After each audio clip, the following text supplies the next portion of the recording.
मित्रों नमस्कार। जीएसटी में कलेक्शन बढ़ रहा है।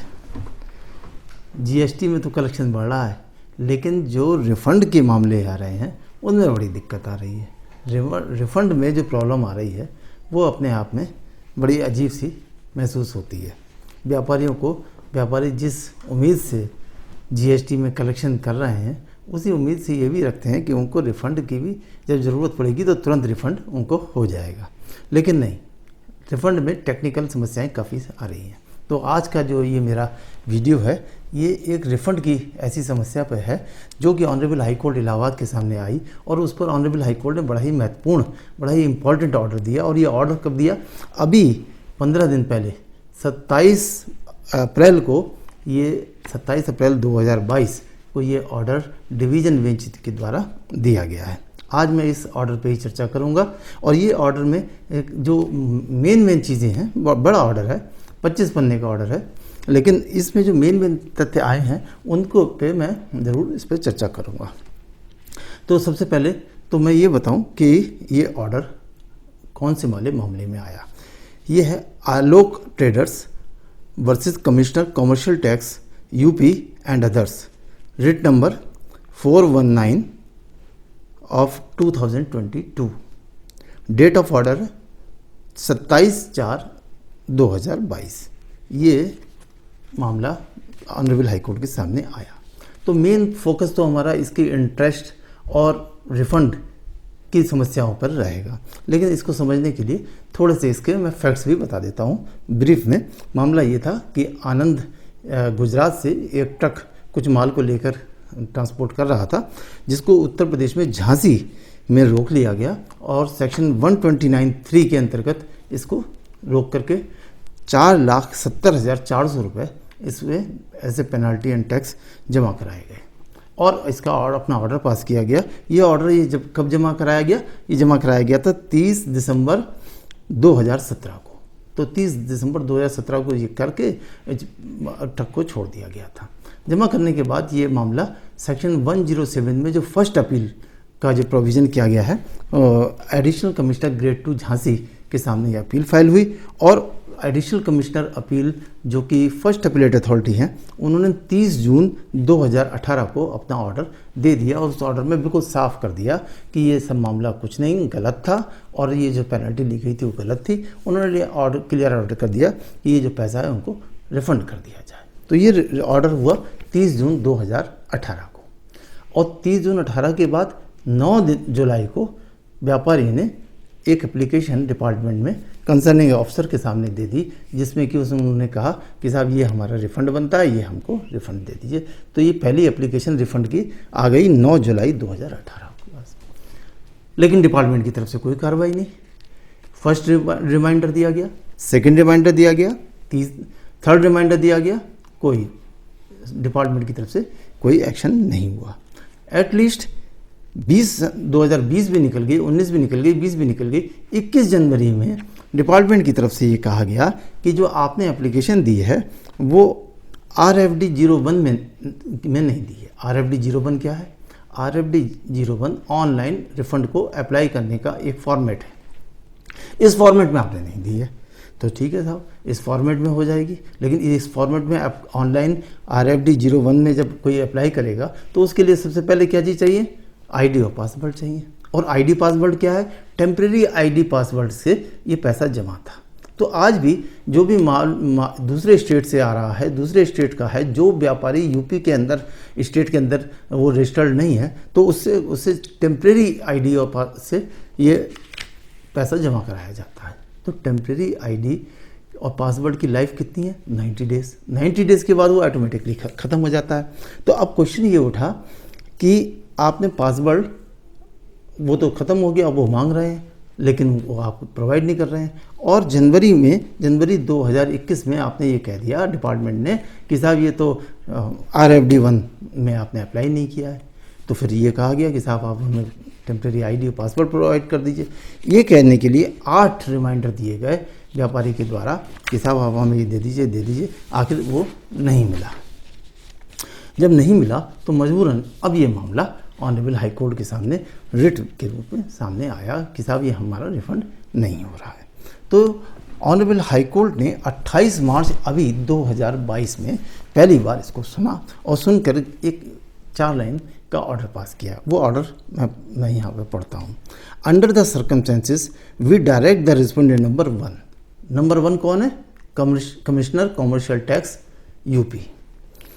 Under these circumstances, we direct the respondent number 1 to file counter affidavit by means of his personal affidavit and show cause that why exemplary cost be not imposed। तो इसमें सबसे बड़ी बात जो आई वो ये कि एक एग्जेम्पलरी कॉस्ट क्यों ना इम्पोज कर दी जाए। किस पर? Respondent number 1। रिस्पोंडेंट नंबर 1 कौन है? Commissioner commercial tax UP. Put a fresh case before the appropriate bench on 4/4/2022, 4 अप्रैल को दोबारा से सुना जाएगा। अब एक भगदड़ मच गई डिपार्टमेंट में, ये कि एग्जेम्पलरी कॉस्ट, वो भी respondent number 1 commissioner commercial tax के ऊपर। तो इस पर इसके एक्शन क्या हुए? इसके एक्शन ये हुए कि 3 दिन बाद 31 मार्च 2022 को एटर्नम ID पासवर्ड क्रिएट हुए, प्रोवाइड कराए गए और उसी दिन अप्लाई हुआ, उसी दिन सेंशन हुआ और 31 मार्च को ही सारा रिफंड सेंशन हो गया, जो कि 4 तारीख को उनके अकाउंट में क्रेडिट भी हो गया, व्यापारी के अकाउंट में क्रेडिट भी हो गया।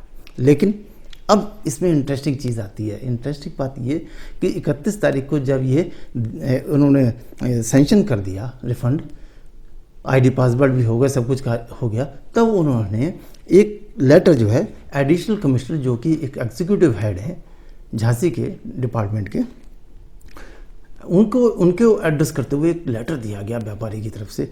अब वो लेटर दिया गया या डिपार्टमेंट के द्वारा प्रेशर से लिया गया, ये बात क्लियर नहीं है। ये बात इसलिए क्योंकि डिपार्टमेंट कहता है कि उन्होंने मर्जी से दिया, लेकिन ऑनरेबल हाई कोर्ट ने ये माना कि ये मर्जी से नहीं, ये प्रेशराइज करके लिया गया। अब इसमें क्या हुआ? इस लेटर में व्यापारी ने ये लिखा कि साहब आप हमारा तो सेंशन आपने कर दिया, बड़ी मेहरबानी हो गई और हमें अब कोई शिकायत नहीं है और हम अपने वकील साहब से कह के रेट को वापस लेने की कार्रवाई करेंगे, आपकी बड़ी कृपा। ये लेटर उन्होंने दे दिया। तो जब 4 अप्रैल को ये मैटर हाई कोर्ट के सामने आया तो सबसे पहले वो लेटर ही दे दिया गया कि साहब बात तो आपने एक्सेम्पलरी कॉस्ट की करी हुई, लेकिन ये तो हमने तो रिफंड कर दिया और वो उन्होंने संतुष्ट होकर वापस भी ले लिया। अब बड़ी अजीब सी स्थिति हो गई कि कोर्ट की प्रोसीडिंग्स चल रही हैं, बीच में ये लेटर ले करके वो हम विड्रॉ करने लगे मामले को। तो इसमें ऑनरेबल हाई कोर्ट ने थोड़ा सा सख्त रवैया लिया। अब पहली बात तो ये कि जब कोई प्रोसीडिंग चल रही है तो ये बीच में इसको विड्रॉ करने का ये क्या हुआ? और ये भी साफ पता चल गया कि ये एड्रेस किसको किया गया था? लोकल हेड को किया गया था, जो कि एडिशनल कमिश्नर झांसी हैं। तो वो तो पार्टी नहीं थी इस केस में। तो इससे साफ पता चलता है कि रेस्पोंडेंट नंबर 1 ने प्रेशराइज करके ये लेटर लिखवा लिया है, जैसे कि ये जो असेंबली कॉस्ट वाली बात थी उससे बचा जा सके। तो इस पर ऑनरेबल हाई कोर्ट ने अपनी नाराज़गी व्यक्त करी और जो ऑर्डर किया वो क्या ये है। The letter dated 31/3/22 was procured by respondent from the local council of the petitioner at the time of sanctioning of refund on 31/3/2022, which prima facie amounts to interference in court proceedings by the respondents and constituting criminal contempt। तो honourable high court ने कहा ये बीच में इस तरह से वापस लेना ये तो क्रिमिनल कंटेम्प्ट की बारी आती है और कोर्ट का नज़रिया बहुत सख्त हो गया। तो इस पर जो है जब ऑनरेबल कोर्ट ने इसको क्रिमिनल कंटेम्प्ट की तरफ को मोड़ा तो unconditional apology respondent number 1 commissioner commercial tax UP के द्वारा हुई और उनकी इस अपोलॉजी के बाद ये मामला जो क्रिमिनल प्रोसीडिंग्स थी, क्रिमिनल कंटेम्प्ट की प्रोसीडिंग थी, उसको पे वो शांत हो गई। लेकिन अब क्वेश्चन नहीं उठा कि इंटरेस्ट का क्या होगा। क्यों? क्योंकि रिट में इंटरेस्ट की तो डिमांड की गई है और वो तो अभी भी मिला नहीं है। तो इस पर दोनों पार्टीज के कहने पर कोर्ट ने इसकी कार्रवाई आगे बढ़ाई इंटरेस्ट के लिए। तब डिपार्टमेंट का जो व्यू था वो ये था कि साहब RFD 01 तो अभी 3 दिन पहले ही अप्लाई हुआ है, तो इसी दिन हमको सैंक्शन कर दिया, इसलिए इंटरेस्ट का तो कोई मामला बनता ही नहीं है।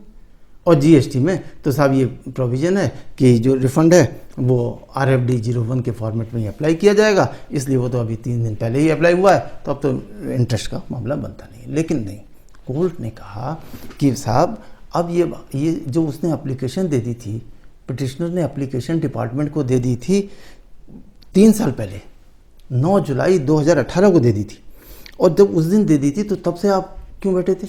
और दूसरा पहली बात ये कि आप कहते हैं कि RFD 01 में अप्लाई करेंगे, तो RFD 01 में तो तभी अप्लाई होगा जबकि उसके पास ID पासवर्ड होगा, और ID पासवर्ड के लिए उसने 8 रिमाइंडर दिए और आपने तो ID पासवर्ड प्रोवाइड नहीं किया।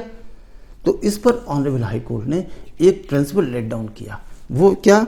It is well settled that law does not compel a man to do what he can not possibly perform. मतलब ये पूरी तरह से तय विधि है कि कानून किसी व्यक्ति को वो करने के लिए मजबूर नहीं कर सकता जो संभवतः वो कर ही नहीं सकता।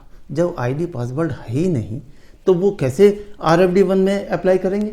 और RFD 1 में जब अप्लाई नहीं कर सकते तो आपने कह दिया कि साहब इंटरेस्ट नहीं मिलेगा। तो ऑनरेबल कोर्ट ने इसमें एक जो होल्ड किया वो ये, दस the facts sufficiently established that the petitioner was entitled for refund in terms of the order for refund passed by the first appellate authority dated 30/6/2018 and he applied for refund on 9/7/2018, but the respondent deliberately did not refund an amount on the pretext or other।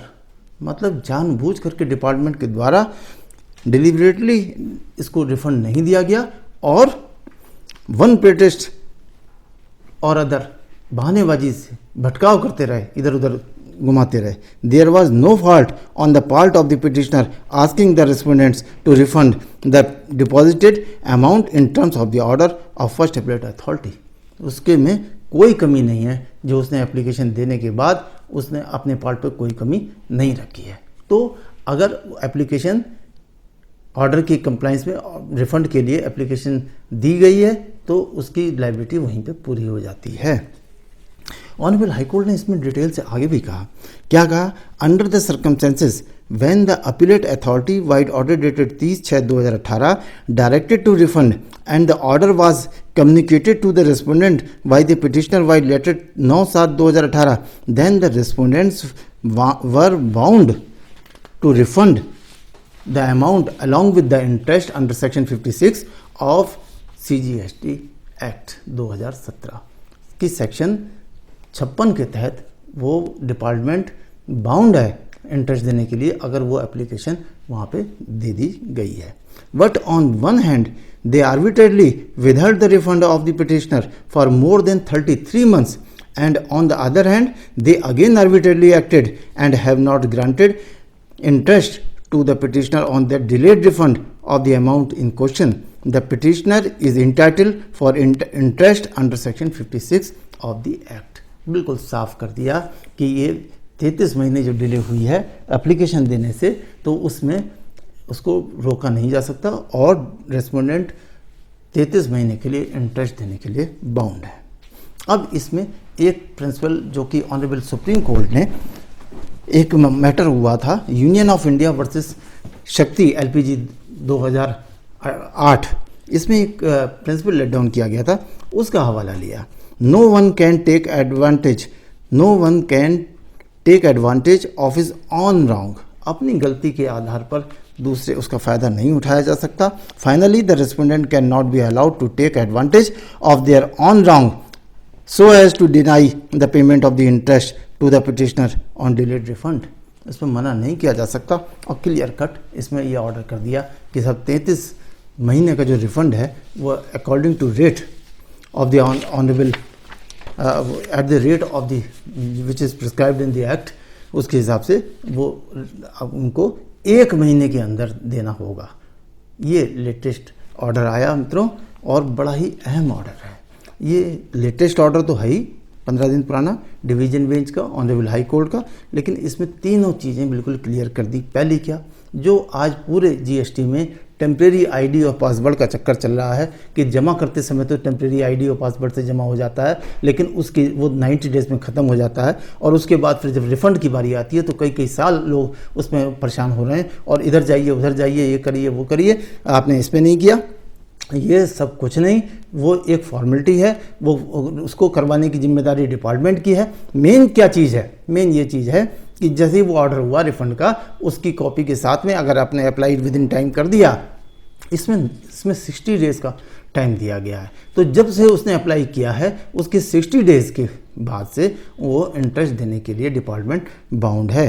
दूसरा इसमें जो महत्वपूर्ण बात आई कि अगर जो 33 महीने जो डिले हुआ, इसको अवॉइड नहीं किया जा सकता और किसी भी तरह से कोई बहानेबाजी नहीं की जा सकती। तो जीएसटी में रिफ़ंड एक अपने आप में समस्या है और उस समस्याओं के संबंध में ये महत्वपूर्ण ऑर्डर आया है मित्रों।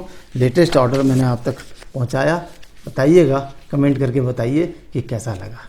आप कृपया करके अगर आपको अच्छा लगे तो इसको सब्सक्राइब कीजिए, ज़्यादा से ज़्यादा सब्सक्राइब कीजिए, जिससे कि ये मेरे वीडियो जल्दी से जल्दी आप तक पहुँचें और बिना किसी विलम्ब के पहुँचें। नमस्कार।